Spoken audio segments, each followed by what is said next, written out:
steam engines on his railway. But he found diesels useful because they could pull either coaches or trucks. "You're versatile," he would say to them. "Real mixed traffic engines."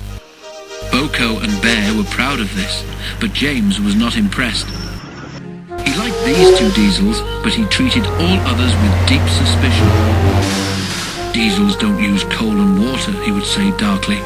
"How can you trust an engine who isn't normal in his habits?" Visiting diesels sometimes boasted about how special they were.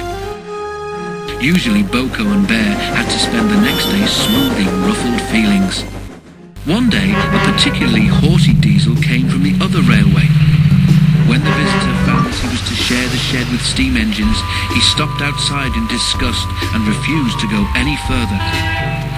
"Why on earth does your controller keep such out-of-date objects?" he growled rudely. "Dirty, smoky, slow things. Ugh!" He shuddered delicately. "On our railway," the diesel continued loftily, "steam engines are kept strictly in their place and not allowed on the main line without special permission." Boko, who was showing the diesel round, lost patience. "Stay outside then if you're so proud about it," he said crossly. "I'm going to join my friends." "I hope it's cold tonight and he can't start in the morning," snorted James. "At least someone might want to preserve us. Who'd need him? Old stuck-up." The engines were glad when morning came. They went to fetch their trains as early as they could, and the visitor was left alone. "That's better," he purred to himself. "How can an engine rest in all that hissing and clanking?" The cleaning equipment and fuel supply were in the part of the shed which Boko and Bear shared. Old Stuck-Up was so full of self-importance that he'd forgotten he would need cleaning and refueling before he went home. It was getting late when he remembered.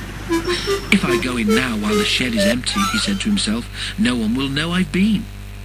He scuttled forward quickly. Too quickly. The rails where Bear and Boko had stood were oily, and when he tried to stop, he couldn't. "Brake blocks and buffers, I'm slipping!" he wailed as his wheels rocked and slithered.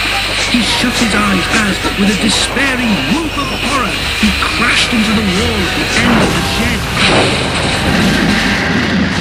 The diesel was not badly damaged, but a dreadful draught came through the hole in the wall.